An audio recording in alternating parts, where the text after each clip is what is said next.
Woo! Thank you so much. What start? I know, that's a good start. Wow. Thank you guys so much for joining us today. My name is Leslie Blount. I'm the senior reporter at Campaign US. And I am very, very fortunate to be here today to introduce this incredible panel. First of all, our subject today, as you all know, is Rethinking Purpose for a More Skeptical World. And a little descriptor, the signals of doing good aren't landing like they used to. While nonprofits and brands operate in different contexts, they face the similar challenges. How to build trust, credibility, and community in an increasingly skeptical landscape. What if a brand told its story like a nonprofit asking for support? What if marketers had to earn trust with less spin and more clarity? And what happens when purpose-driven companies stop trying to be the hero and start showing up in ways that earn trust instead of demanding it? My amazing panel today. To my right is Amy Williams, CEO and founder of Goodloop. Next to her is Amy Dunham. I've got two Amy's. Amy D, Chief Communications Officer for Habitat for Humanity International, and Cristina Tazza, Global Chief Strategy Officer, Global Chief Strategy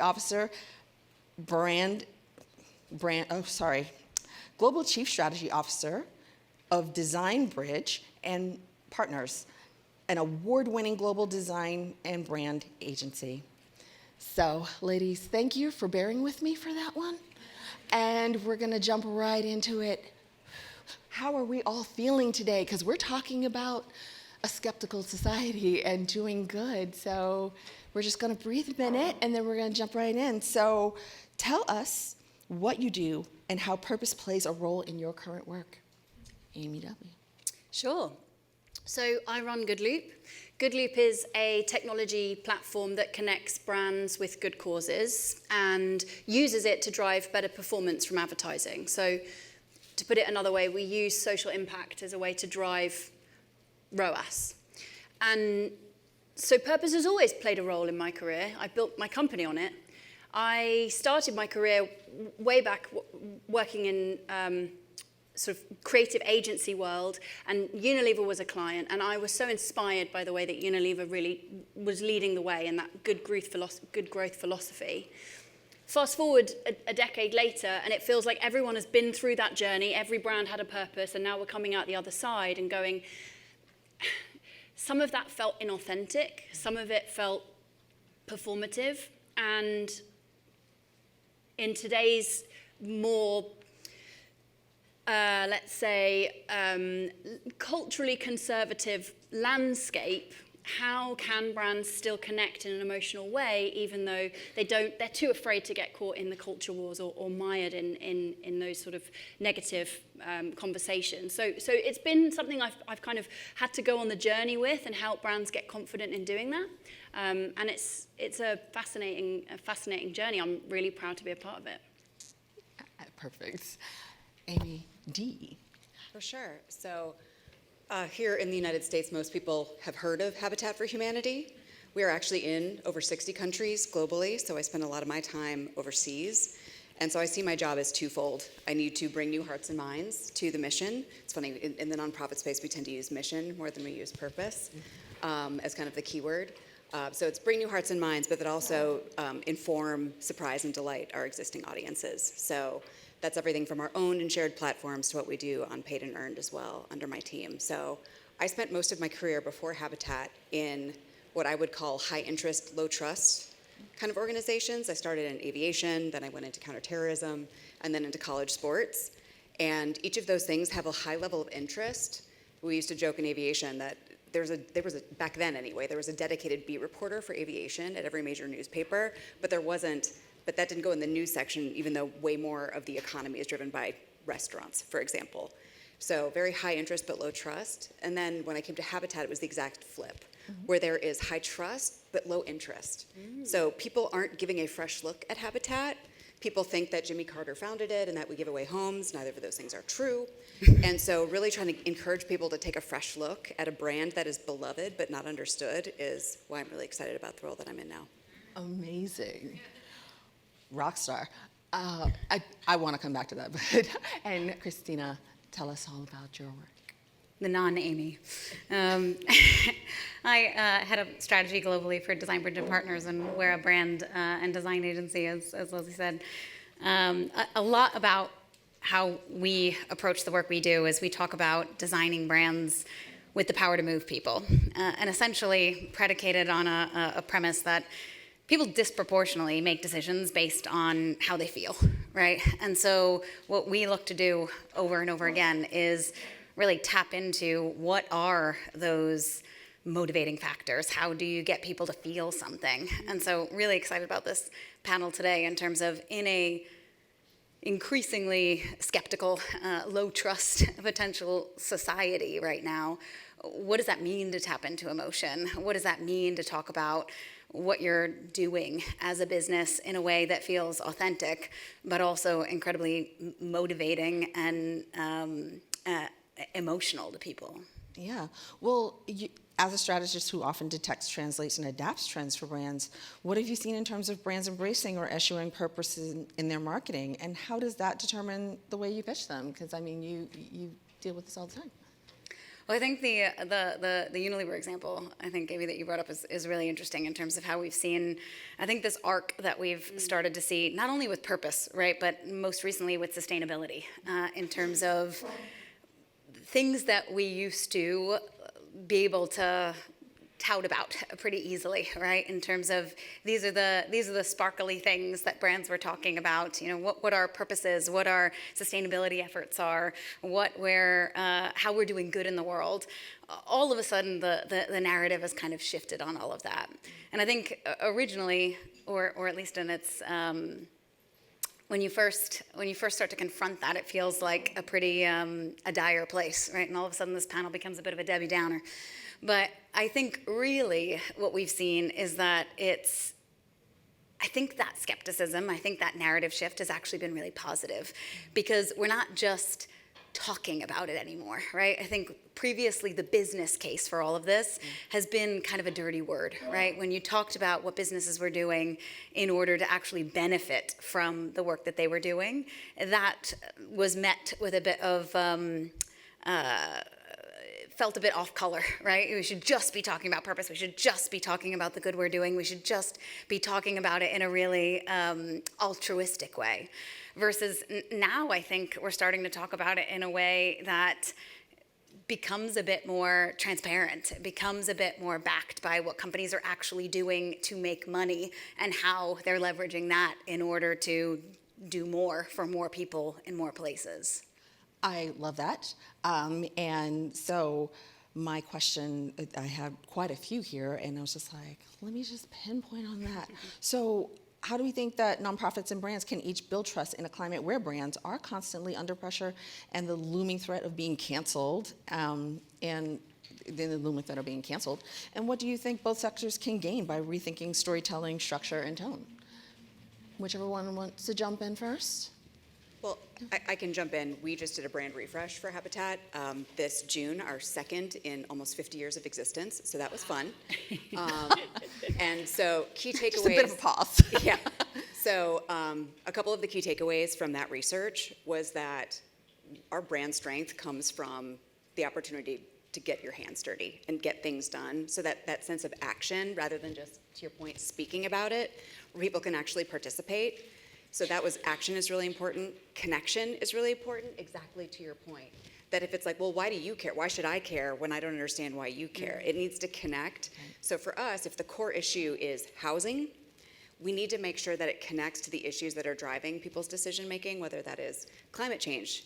Cannot not talk about climate in Europe, whereas it's less in vogue to talk about it here in the US these days. So you need to really be able to connect it to issues. In Africa, it has to do much more with urban migration, the huge population boom that's happening there. It's going to be around more like disasters in Southeast Asia. So you need to connect it to issues, particularly for people who might not be thinking about your issue, your purpose, your mission. Front of mind, you've got it, so action, connection. And then it's got to be, the word authenticity gets so overused. It just has to be clear. One of the big problems in the nonprofit sector is that it's kind of descended into mealy-mouthed blather. If everything is impact, nothing is impact. If everything is meaningful, nothing is meaningful. And so there's just a lot of words. I mean, being here in New York, we joke about like, there's so many memes about like what a finance bro looks like and sounds like and talks like, and you can picture that guy. Nonprofit, there's scarves everywhere, and we use the same words over and over again, and people cannot discern between the different nonprofits. If everything transcends borders and centers trust, they're like, do you feed people or do you build things? So you just have to be really plain spoken. So it comes down to like, are you explaining it to a 12-year-old that's a really good thing. If you ever have the opportunity to go and do like a career day at a middle school, it is so humbling. Because if you cannot describe what you do to a 12-year-old, they will let you know. But that we just need to think a little bit more like 12-year-olds and distill it down to real plain-spoken words, because that's where people, otherwise they'll write it off as something that you're saying in a very performative way. Do you know, there are so many lessons that commercial brands can take from nonprofits. It's why I was so excited about this panel, is hearing Amy speak. There's so many parallels between some of the issues that you've dealt with and some of the things that our clients come to us about. Specifically, you mentioned sustainability is not in vogue so much at the moment. But the language is so crucial, because as a general idea, saving the planet and saving the environment isn't out of vogue. It's just some of the language that we've used and that we've leaned on a lot in our communication has become heavily politicized and has a lot of ideology wrapped into it, right? Like a net zero program and a climate crisis. And these words come laden with implications that, might alienate or even just make people feel like they don't really understand, and so they're not going to engage. And so, a great example of this from a brand perspective is Nature Valley. Nature Valley is obviously a granola bar, and a big benefit of a granola bar is that you don't have to eat the cereal at your table. You can take your cereal and go out into nature. And they've got nature baked into their brand name, like it's so inherent. But they don't want to talk about the fact that they have certain polymers in their wrapper that make it more recyclable. They don't want to talk about their net zero goals. Like, none of that's going to make you buy granola bars. But when they talk about saving national parks, when they talk about the National Park Foundation and their 15-year partnership and how that has built incredible storytelling opportunities around preserving trails. Did you know that 80% of Republicans and 95% of Democrats believe in the supporting of national parks? So you can politicize certain language, but when you drill down to actual, concrete ideas, there is so much that unites, even in the US, but certainly globally. I'm sorry, I did not mean to do that, guys. But speaking of audio here, but that is actually an incredible thing. That is a common cause that unifies people, and it should be said more by brands. And so that comes into, I was going to say, why do you think traditional purpose language is falling flat? Do you think there's a growing tension between authentic purpose and the profit-driven motives that brands still prioritize? If so, how can marketers strike the right balance? So. Well, I think Tazza's already sort of touched on it, which is just like, let's be more honest about the business role it's playing. I love that pragmatism. I think we're done with this idea of social impact as being separate from business. That was naive, frankly.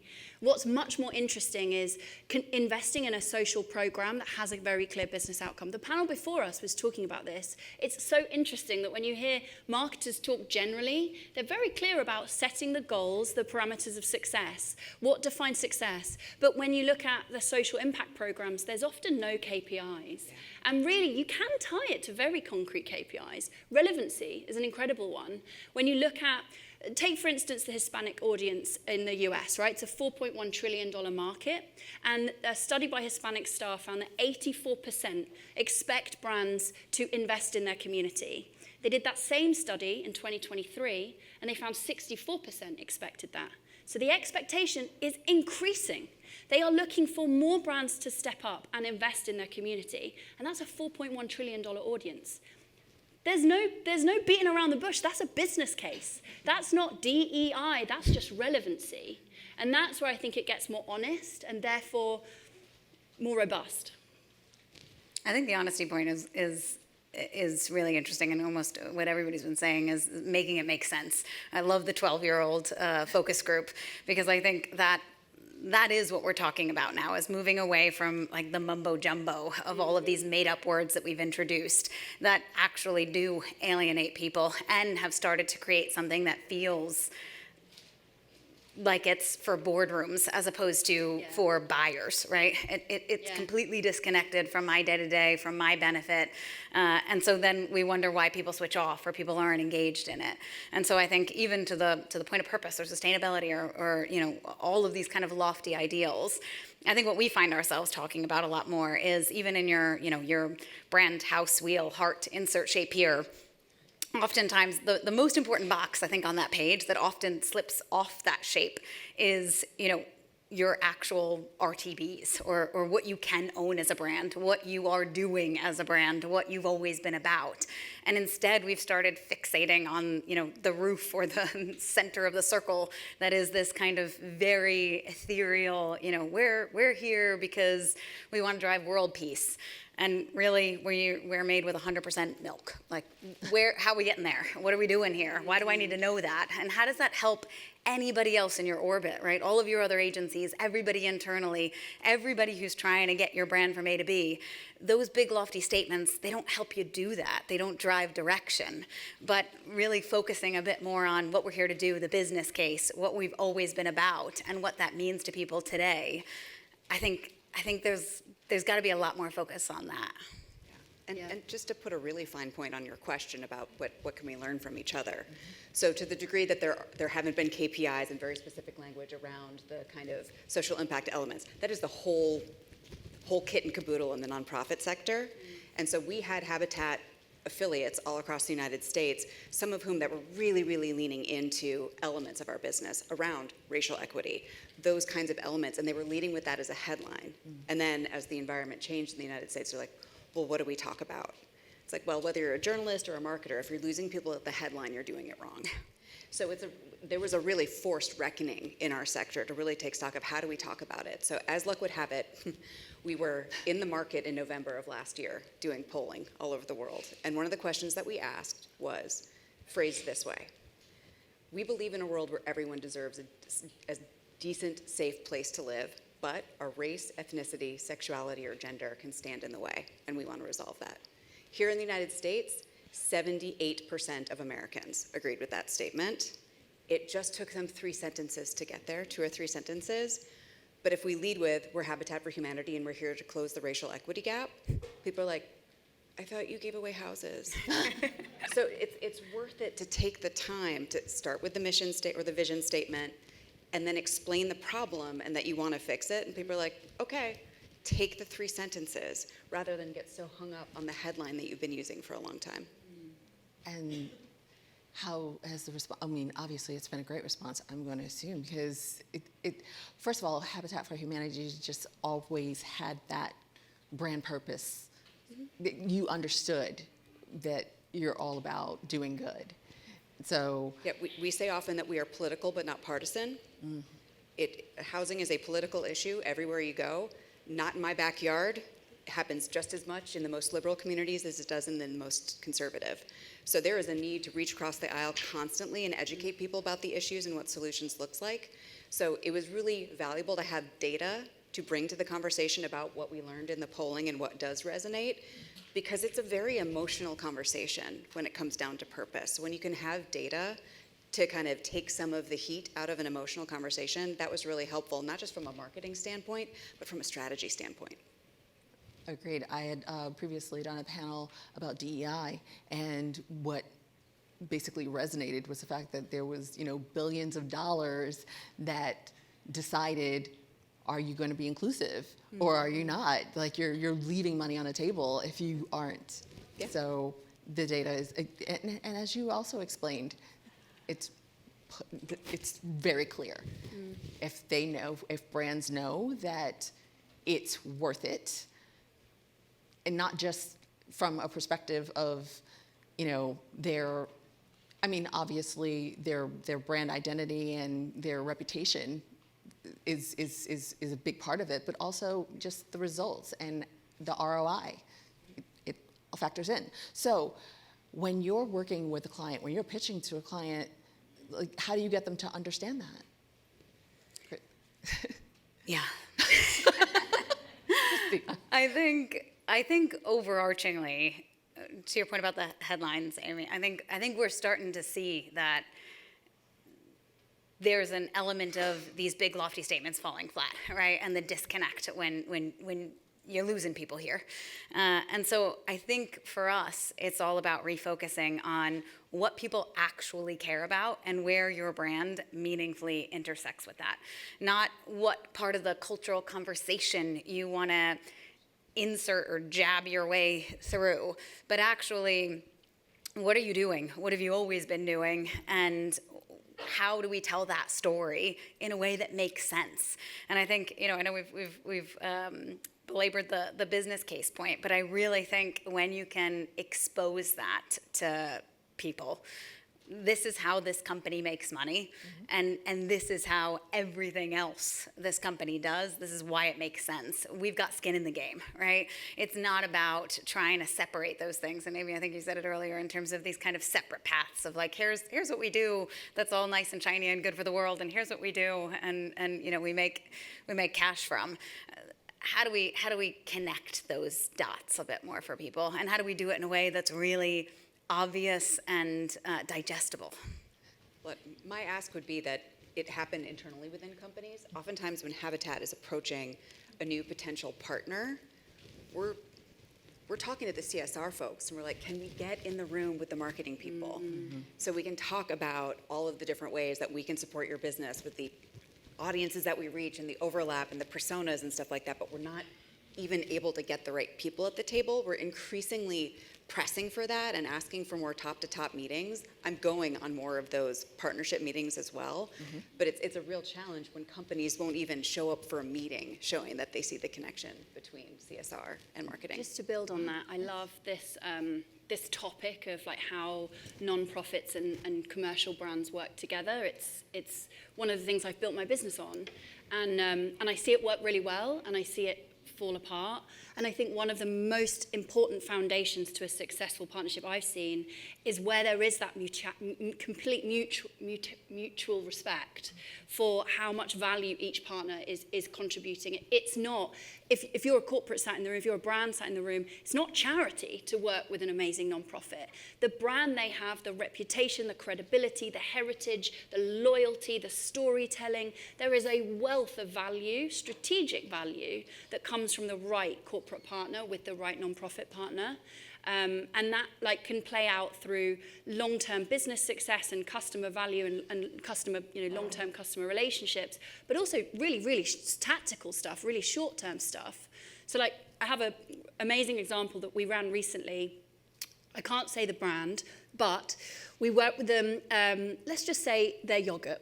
And so we ran a yogurt ad on YouTube, and every time you watched the ad, we would fund the building of playgrounds around the United States. So they were talking to parents, it was a back-to-school campaign, so they just wanted to drive cut through. There's so many ads on YouTube, everyone pushes that skip button as soon as possible, right? But by partnering them with a playground builder and saying, if you don't skip, if you just sit on your hands and give this anonymous yogurt brand 15 seconds of your time, we'll build some playgrounds. We actually got the completed view rate from 33% to 78%. So for every 1,000 impressions, that's 450 more people not pressing that skip button. And the reason I love that example is it doesn't take 10 years to play out. That's a very concrete ROAS signal that means that they can double down on that partnership and get more confident and invest more. That's the thing I'm most passionate about, is how can we tie the partnership to an ROI metric so that it justifies itself and we don't see these budgets get cut and these narratives get undone in the next 10 years. If we make them tied to ROI from the beginning, then they have longevity.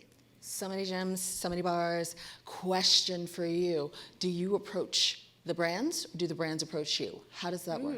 It's a mix. So in many cases, there are long-standing partnerships, right? Quaker Oats has been supporting Feeding America for 4 decades. They were a founding partner. And then you've got things like Sheba and their incredible work with the Hope Reefs and building Hope Stars. They've increased fish supplies by 900% in Indonesia. Incredible stuff. So there are very long-standing brand partnerships that Good Loop just amplify. And then there are other examples where we'll matchmake. So Lenovo came to us wanting to connect, again, it was back to school actually, and they wanted to connect with parents, and we actually found that one of the causes most resonate with parents is the Boys and Girls Clubs. And so by partnering them, we just drove more relevancy, and like it was a much more sort of audience-driven insight. So there's a couple of different ways to do it. Wow.